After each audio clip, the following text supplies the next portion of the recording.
3 days to the EcoBank Joy News Habitat Fair Mini Clinic in Tema. Hello, good afternoon and welcome to the Midday News.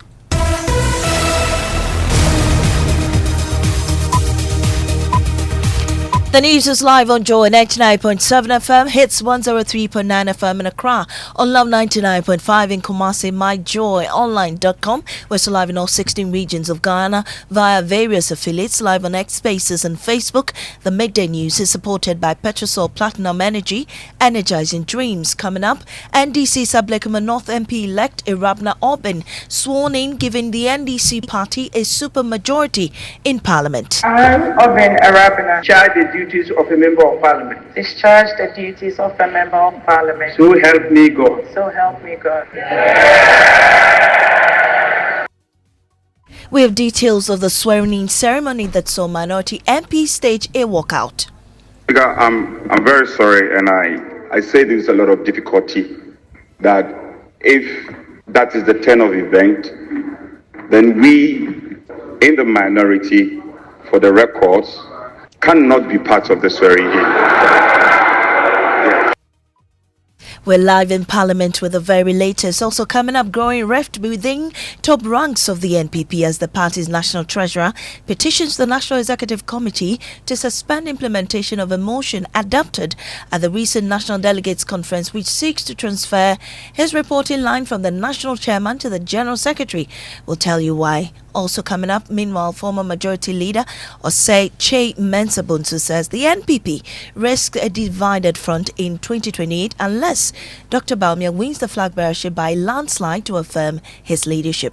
If he does that, uniting the party behind him will not be difficult. If he doesn't? If he doesn't and wins by the 50+1 that we are even talking barely about. crosses the line. Yes. Then it gives the impression that, he's not carrying the entire party behind him. Coming up in sports, Ghana's Black Queens are first women's AFCON final in 19 years as they face Morocco tonight. Also coming up, another boat tragedy hits Upper West region as 2 persons drown in the Black Volta. We hear from authorities a search operation for the body of one of the victims gets underway. Only the woman has been retrieved around a community called Tule. For the man is still missing and the search team is still on. Also, growing calls for the enforcement of the Real Estate Agency Act to deal with increasing cases of rent seekers being defrauded. So I got there, I'm like, Mr. Eno. Then a guy looked at me and like, who is Mr. Eno? I had a movie house. That very moment, I went to Mile 7 police station. More as we build up to the second mini clinic of the EcoBank Joy News Habitat Fair coming up this Friday in Tema. We have details of all these and more with me, Mamie Sinyamiche Thompson. This is Joy News, independent, fearless, and credible.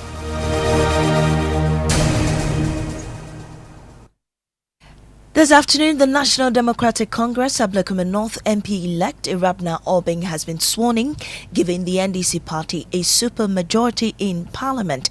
Ablekuma North has been without representation for 7 months after a dispute. Nearly 2 weeks ago, the EC held a rerun in 19 polling stations, which returned NDC's Irabna Obin as the MP, defeating NPP's Nane Kweafriye in a 10th election rerun. I, Obin Irabna, Having been elected a member of parliament, do in the name of the Almighty God swear that I will bear true faith and allegiance to the Republic of Ghana, that I will bear true faith and allegiance to the Republic of Ghana, as by law established, that I will uphold, preserve, protect, and defend the Constitution of the Republic of Ghana, and defend the Constitution of the Republic of Ghana, and that I will faithfully and conscientiously discharge the duties of a member of parliament. So help me God.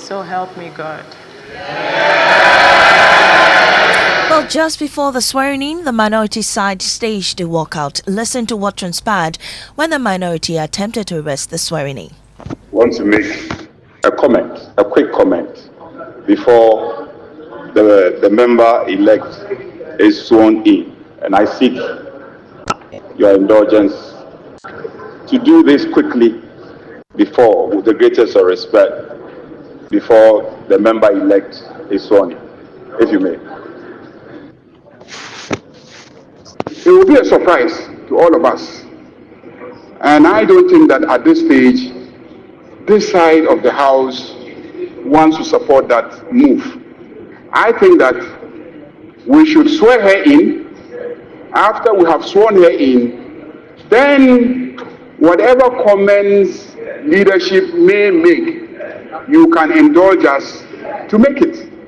But to say that your exercise of your function should be arrested so that he will make observations. Are the observations of a constitutional nature? Are there legal objections that he intends to raise? What is that? And I don't think that we even want to hear what it is now.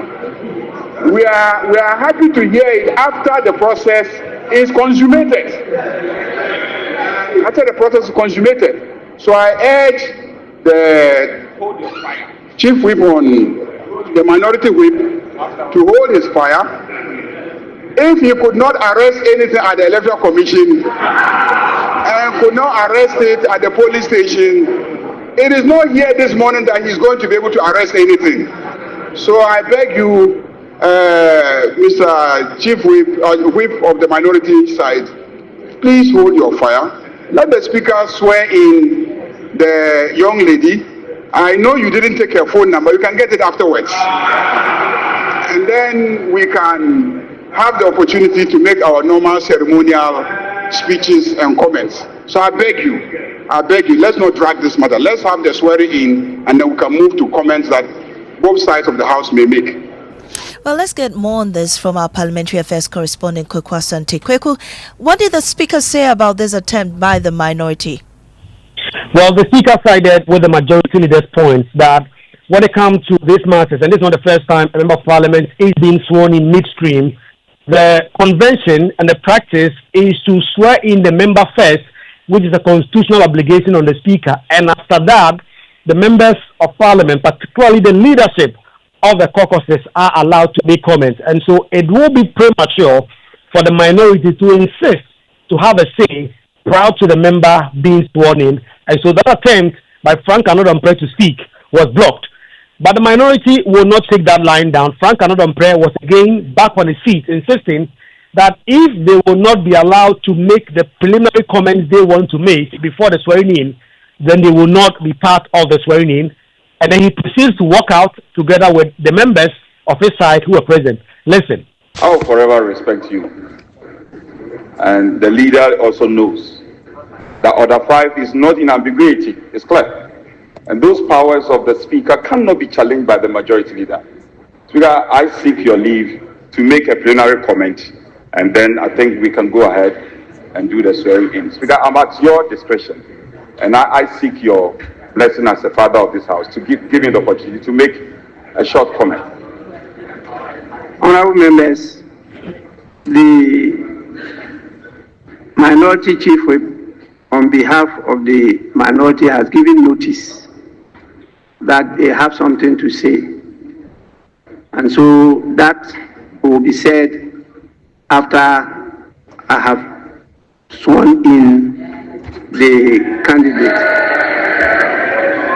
The procedure we have is clear in the standing orders. If you go through standing order 67, you see the order of business in the House. Again, when you go through the guidelines for speakers in handling the business of the House, it's very clear after reading the communication from the Electoral Commission, the Speaker is enjoined to invite the member to be sworn in. That is what is the procedure. And so I'm enjoined by the established procedure and the conventions to invite her to be sworn in. After that, the House is given the opportunity to make comments. and whatever comments you have, you are prepared to do that. But actions are not stated in the procedure. I'm very sorry, and I say this with a lot of difficulty, that if that is the turn of event, then we in the minority, for the records, cannot be part of the swearing in. Yes, we cannot be part of the swearing in. And so that's NPP's Anodem Pred there. But Kweku, despite this walkout, she was still sworn in. How is she settling in? I don't think we have Kweku still on the line, but we have the head of our political desk, Evans Mensah, joining us. Evans, with the supermajority now going to the NDC, how is this going to affect proceedings in the House? Well, significantly, this is the first time this is happening, but more importantly, a few things they can do with the supermajority, what we call supermajority by the Constitution, is basically a two-thirds majority that allows you to do a few things. One things that you can do with an absolute majority like that is impeach the president. You will not need the other side to impeach the president, but of course we don't expect that to happen because you have the NDC with the president who's also the NDC, but that's one thing they can do under the Constitution. Another thing they can do, which I believe is a realistic expectation with this two-thirds majority, is amending non-entrenched clauses in the Constitution. We know that the election of MMBCEs on non-partisan basis is one thing that the NDC had wanted for quite some time. When in 2019, I believe, the former president brought that issue up for amendment, the NPP's position was that the election of MMBCEs should be done on partisan basis. The NDC objected to it because they wanted it done on non-partisan basis. That is a non-entrenched clause.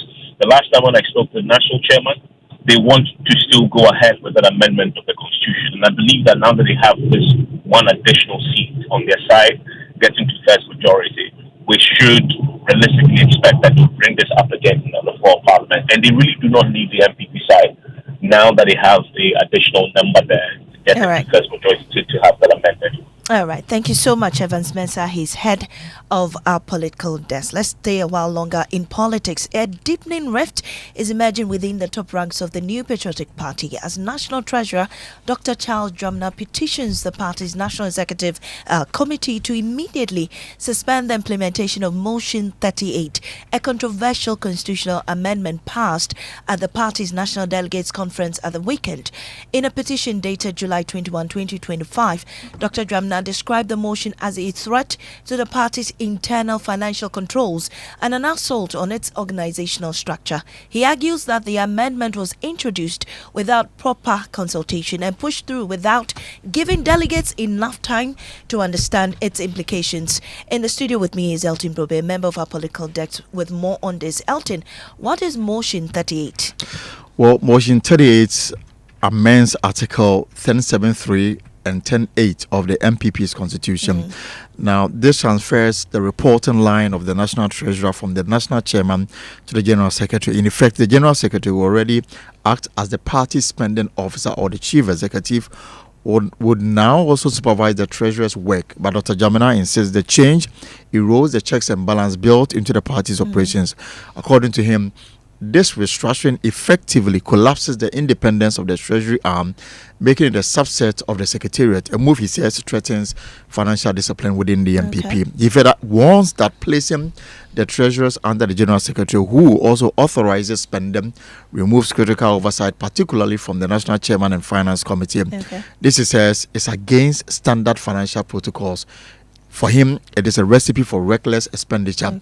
The petition has been formally submitted to the NEC and copied to the party figures, including former President John Ajakum Kufuor and Nana Akufo-Addo, former Vice President Dr. Mamadou Bawumia, and the Chairman of the National Council of Elders, Dr. Jamina, who previously served as Ghana's Deputy Ambassador to China, said he intends to pursue all legitimate means to reverse what he calls an assault on the structures of the party. Thank you so much, Elton Brobe, for that. Now, as the new Patriotic Party begins its post-2024 build-up or rebuild, former Majority Leader Osei Mensah Mensah Bonsu says Vice President Dr. Mahamudu Bawumia is the clear favorite to win the flag bearership, but warns he must do so emphatically to unite the party ahead of the 2028 elections. He noted that crossing the 70% mark would be key to convincing the party's rank and file of Dr. Bawumia's leadership strength, especially after a divisive internal contest. With internal cracks still visible, the NPP is banking on a clear mandate to rebuild momentum and reassert its electoral appeal ahead of 2028. Regardless of whatever anybody does, I believe that he will still emerge. I want a situation where he will be able to garner more than the percentage he garnered the previous time, and perhaps attain close to about 70%. If he does that, uniting the party behind him will not be difficult. If he doesn't? If he doesn't and wins by the 50+1 that we are even talking barely about. crosses the line. Yes. Then it gives the impression that, he's not carrying the entire party behind him. Right. He needs an Akufo-Addo victory. That kind of very emphatic. Very emphatic victory. But knowing the party that you know, and what I observe from outside, that the current arrangement, the quality and strength of the people in the race, it seems highly unlikely that he gets 70%. Highly unlikely that he even gets 55%. Because this is a man that when he was a vice president, with all the resources, the state machinery, everything, that the incumbent president has endorsed it, he still struggled to reach 70. Did he? He didn't get 70. No, I'm saying, did the incumbent president at the time endorse him? Well, did he? He had his tacit support. He did definitely. I mean, it was a no. I'm just tell me, did Akufo-Addo support him then? Well, you are saying, you are putting. I'm asking you. I mean, I'm you made a definitive statement. That's why I'm asking you. Well, I'm rephrasing now. Having given me that answer, which possibly shows that I may be wrong, did Akufo-Addo support him last year? He was the president and he was his vice president. So did he support him? I want to believe so, but it's difficult for me to really state that case. I want to believe. Well, what's difficult about it? You were Minister for Parliamentary Affairs. Yes, he never told me that. He never told me that. And he never told this at Cabinet. At Cabinet, he was always insistent that anybody who emerged victorious, he was going to support. Yeah. And he didn't say so on one occasion. On at least the meetings that I attended, because there were a couple of meetings in the election year that I couldn't attend because of our schedule in Parliament. But those ones that I attended, on at least 4 different occasions, he made this statement. And that was former Majority Leader Osechi Mensah Bonsu in an interview with my colleague Evans Mensah. Away from politics, another boat tragedy has struck the Upper West region with 2 people drowned at Bankpama in the Wild West district. The victims were returning from a funeral in neighboring Burkina Faso when the incident occurred. A search operation is currently underway to recover the bodies. Upper West Regional Correspondent Rafiq Salam spoke to the Wild West District Chief Executive Richard Wulo. These were people that attended a funeral in Burkina Faso. After the funeral, they were returning to Ghana, crossing the Black Volta, the boat capsized, and then 2 of them got drowned, a man and a woman. So currently, as we speak, only the woman has been retrieved around a community called Tule. For the man, is still missing and the search team is still on. So I think that is the thing about the Black Volta incident. There are renewed calls for the enforcement of the Real Estate Agency Act 2020 as more prospective tenants fall prey to fraudulent agents. The law, which mandates licensing for all agents, has seen little implementation since its passage. Offenders risk fines or jail time, but violations persist. One victim writer who see paid 19,500 cedis to a supposed landlord and agent for a 2-bedroom apartment, only to discover it was actually a movie house. Noella Kayan Iyali reports. It began with hope. Bright Usi, a hard-working young man, had saved diligently to secure a new beginning with his girlfriend. I was preparing to get married, and then by then I was living in a chamber in home. So I went online. I saw this 2-bedroom apartment at the Achimota area. The guy I got in contact with was the agent. I think the apartment was going for a 2,000, and then I asked for a reduction of 1,500. Once Bright expressed interest, the agent offered to introduce him to the supposed landlord at his residence. So just when we got there and I parked, then I saw the man coming out from his car in a rush, wearing those man's holding Bible. So he was like, sorry. As expected, the meeting took place, but under rather unusual circumstances. In total, Bright paid 18,000 Ghana cedis advance payment. I actually gave him cash. Okay. So I made the payments. He gave me a receipt. Right after collecting the money, they moved on a very top speed. Like a punch to the gut, Bright was hit with the truth. The landlord's residence was actually a movie house. So I got there, I'm like, oh, Patriotic Party, Mr. Eno. Then a guy looked at me and like, who is Mr. Eno? A movie house. Bright turned to the police for justice. Then a petition to the IGP. That very moment, I went to Mile 7 police station. Before I got there, about 2 people had already been there to make complaint about them being about the similar issue. Bright became his own detective, following digital footprint, asking questions and refusing to let go. I just picked my petition and then I dropped it on Facebook. So the Safoa lady had a picture of the landlord. So she sent the picture to me to confirm if it's the guy. I said, yeah, that's the guy. When we got there, just when he saw me, he had to reverse. He was on a top speed. So he entered into a yard. Unfortunately for him, the place was blocked. So the only thing for him to do is to reverse and then come back. And there, the soldiers caught him. But the financial loss was just the surface. The trauma of betrayal cuts deeper than the pocket. Honestly, when this thing happened to me, I didn't feel like going to look for an apartment myself. So for some time now, when it comes to renting and I just don't want to get involved. I want someone else to do those process for me.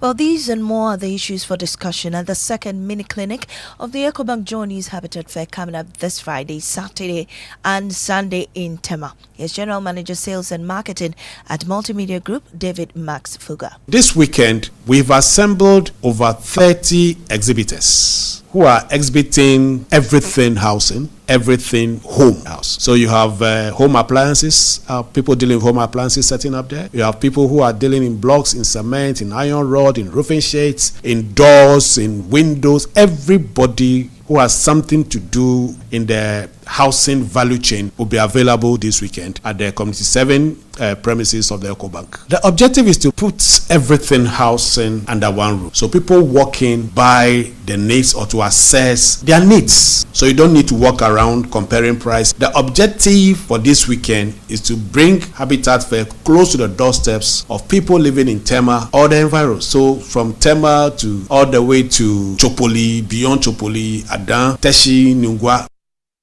Well, PR of the Rent Control Department, Emmanuel Hofi Bosu, spoke to Joy News. For now, since the law has not fully been implemented, people are just going about calling themselves agents and brokers. Very soon, the Real Estate Agency Council will come out with a plan to sanction or to let the public know when they will kickstart the education process. Okay. The council is meant to educate people, issue them with license and certificate before they can even call themselves agents and brokers. And as I mentioned earlier, if you call yourself an agent or broker and you not be licensed, it constitutes an offense.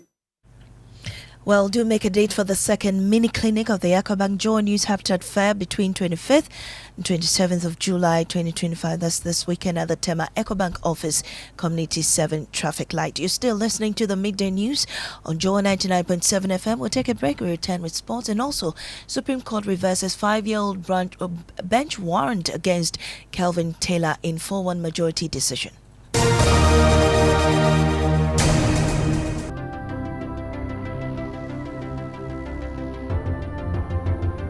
When budgets are tight and money difficult to come by, you want to be sure you get the best value for your money. These are not times to be spending money fixing expensive engine problems because of cheap fuel and lubricants. Drive to a Petrosol station today and buy your quality fuel and lubricants, and rest assured of fuel that lasts long and lubricants that prevent expensive engine problems. Hear the sound. Petrosol, clean fuel in full quantity. When I wake up in the morning, I brush my teeth with Kale Charcoal toothpaste. This gives me confidence all day. Anytime you meet Amma, don't be surprised I smile showing my beautiful white teeth because I don't have cavity thanks to Kale Charcoal toothpaste for its natural charcoal properties. In fact, we are like twins. I can't go without my Kale Charcoal toothpaste. That be why I dey use Kale Charcoal toothpaste morning and night when I dey go bed safe. It dey make my teeth white when it dey comot every scent from my mouth inside. My confidence level they go up, so I dey show my 32 teeth all. Introducing the Kale Charcoal toothpaste, formulated with activated bamboo charcoal powder, ensures whiter teeth and removes bad breath. The strong natural property of the activated bamboo charcoal removes bacteria, absorbs surface stains on our teeth caused by coffee, wines, and tobacco. Welcome, Kale Charcoal toothpaste. Kale Charcoal toothpaste, Sankofa Yenchi. Kale, happy smile. This advert is FDA approved. Wherever you are, the game is nothing without you. It's on like never before this season. Every major league, every cup, every qualifier, the players, kudos, Semenyo, Iñaki, the goals, the emotions, and the bragging rights. It's all on SuperSport, available on DSTV and GoTV. Get your DSTV decoder at 89 cedis and GoTV decoder at 399 cedis. DSTV, your home of entertainment. Go TV. Love it.